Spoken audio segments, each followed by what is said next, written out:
Pinagpalang umaga mga kapadyak. Muli nagbabalik ang inyong lingkod, Oscar Rota po, na mag-aatid sa inyong dokumentasyon at impormasyon sa aking paglalakbay sa araw na ito. At ngayon ay tayo pupunta sa Toko Mount upang pasyalan ang kanilang beach. So magsasummer na, tamang-tama, titingnan natin kung maganda na ang alon kasi 1 month ago nagpunta kami dito, medyo may kalakasan pa. So samahan nyo ako sa aking paglalakbay sa araw na to, at sa mga bago sa aking channel, huwag na po natin kalimutang mag-subscribe at i-hit na rin po ang notification bell para lagi po kayong updated sa aking mga bagong video. Let's go! Woo! Okay guys, so punta tayo ng Toko Mount beach, yung pupuntahan natin ngayon. So time check, mag-alas 12 na dahil ang hirap magbike pag medyo maaga dito medyo malamig. Kaya mas pine-prepared ko yung medyo tanghali na. Actually dito naman kasi sa New Zealand ngayon, sa mga panahon ngayon, medyo mahaba ang araw. Mga 8 to 9 PM ay araw pa din. Kaya okay lang kung may bali tayo. Pero tingnan ko naman sa Google Map, lapit lang naman to Pupunta na tayong Toko Mount. Ang klima dito ay guys, sobrang araw, terek, pero 16 degrees. So hindi mo mamalayan kung hindi ka naka-warmer. Talagang sunog ang mukha mo. Wow, ganda naman dito. Yahoo! So ito ang mga farm dito sa New Zealand. So pag ganito mga panahon, busy sila ganitong mga araw. Dahil ngayon ay aking day off, Tuesday. So mas maganda to kaysa magbike ka ng weekend kasi mas maraming sasakyan. Naglalabasan guys dito yung mga malulupit na sasakyan. Dito mo makikita yung mga lumang modelo na sasakyan na halos hindi mo na makita sa Pilipinas.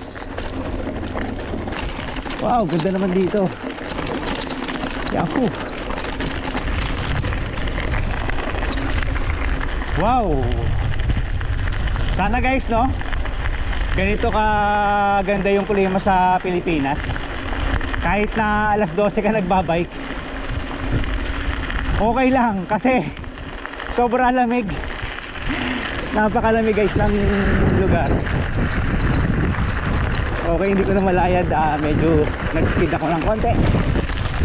Okay guys, tingnan niyo mo yung lugar. Grabe, ang ganda. Wow, sarap mag-bike. Ganitong kaganda ba naman ang mapupuntahan mo sa atin sa Pilipinas.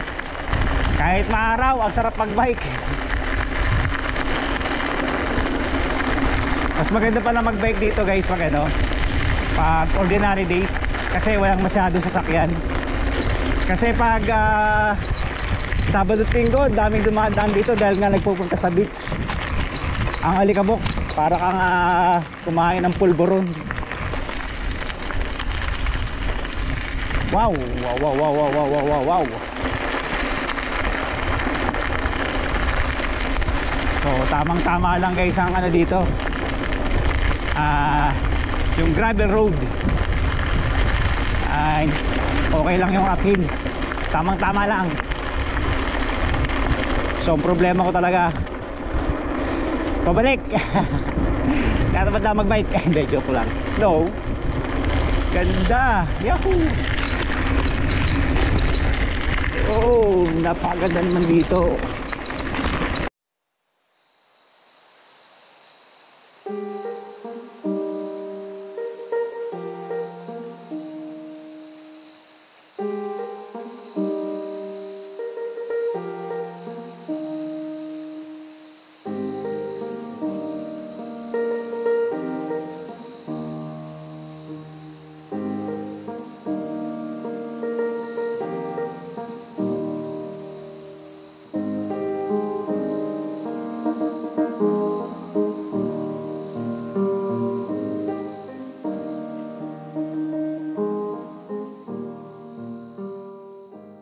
Okay guys, yahoo! Nakikita ko na yung dagat. Ganda naman dito. So ito yung ating aakitin mamaya. Wow! Tayo mabilis gawa guys ng madulas yung gravel road dito. Kakamiskid tayo sumemplang tayo, mahirap na.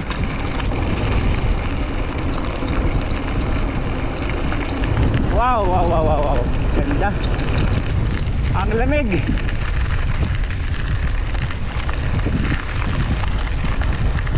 Ganda ng lugar Parang ano siya, parang dinisign.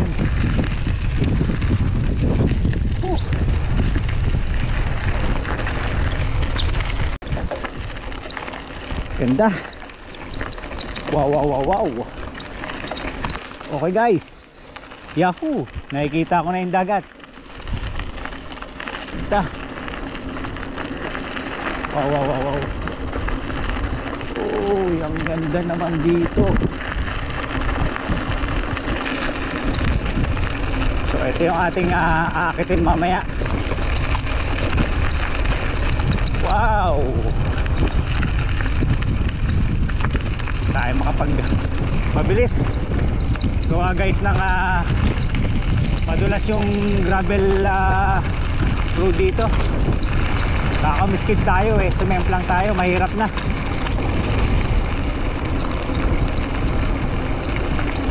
Wow, wow, wow, wow, wow. Ganda.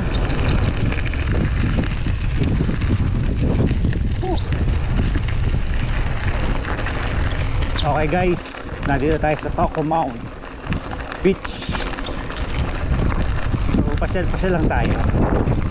Ganda Wow, wow, wow, wow, wow, wow, wow, wow, wow, wow, wow, wow, wow. Guys, dito.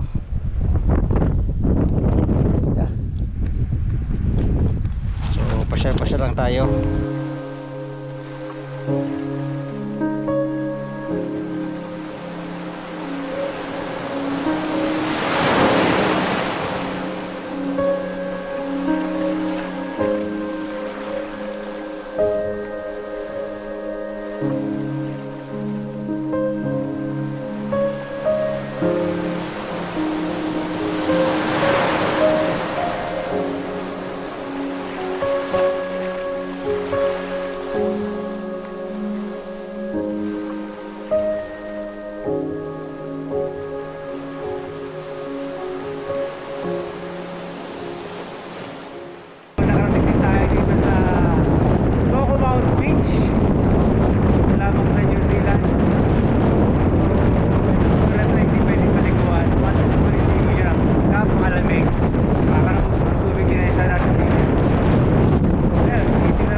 White beach na hindi naman pwedeng paliguan dahil sobrang lamig.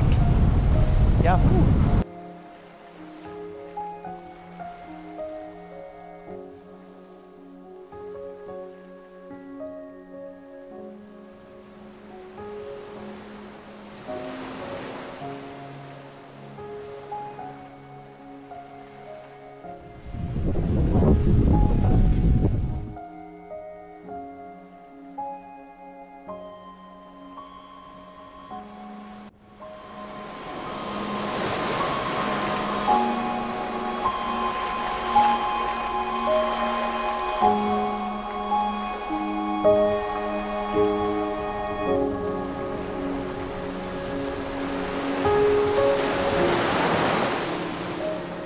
So napunta mo ng Tocumount. Sa mga susunod na linggo, pag medyo maganda na yung panahon, medyo lalayo tayo ng konti. Itong biyahe nga pala natin ay 25 kilometers, so 50 kilometers balikan. Ngayon naman sa susunod na mga daraang linggo, puntahan natin yung Nugget Point. So chinek ko na rin sa Google Map kung saan yung daan. Kaya po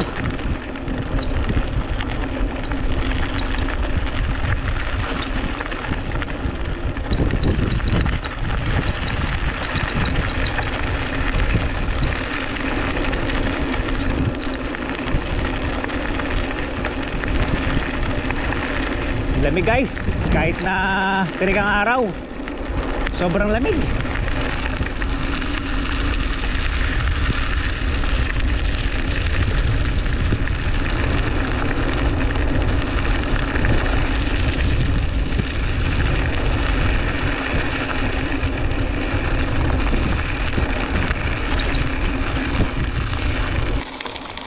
Ganda.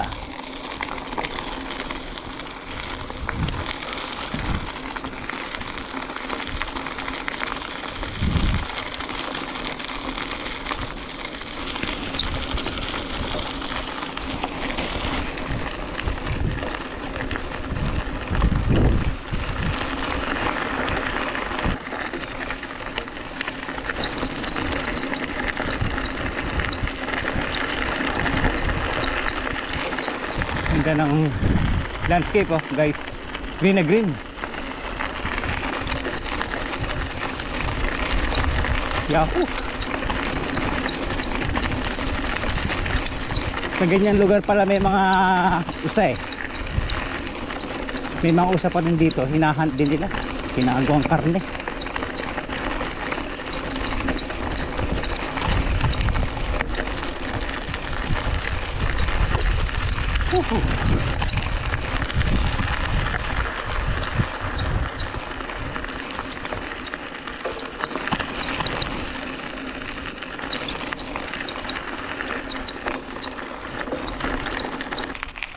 Grabe guys yung lugar.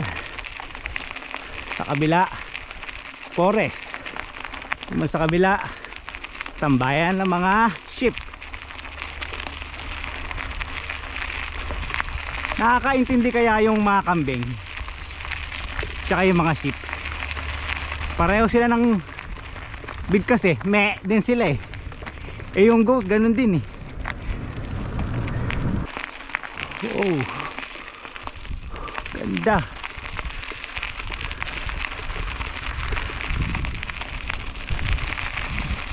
Oh, ganda guys, ganda sa mata, lamig.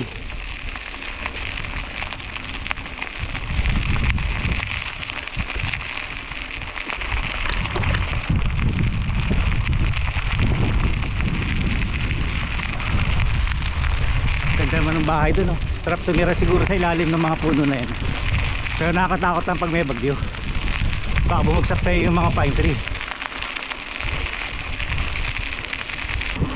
Yes, nakikita ko na yung bahay ko. Woohoo! Sa gilid ng bahay ay maraming, yan, napakaraming tupa, sheep. Okay guys, so etong lugar ko tamang tama talaga sa akin. Tempo, may mga trail road talaga dito, so meron daan dito, trail ulit, continuation ng Cluta Gold Trail. So ginagawa naman natin, iba-iba naman natin yung biyahe natin. So matatapos ko rin ang Cluta na yan, bali ano yan eh, 107 simula sa Waihola, pero dito minus 25 na, 25. Hindi kaya na isang araw yan Lods. Pwede ano, saka ng maagang maaga, hindi ka ng, kaso ang lamig kasi dito guys. Okay, tapos tayo sa bahay. Yahoo! Yahoo! Uwi din sa bahay. I survive. Yahoo! Okay. Okay guys, so dito ko tapusin ng aking vlog. Panalo!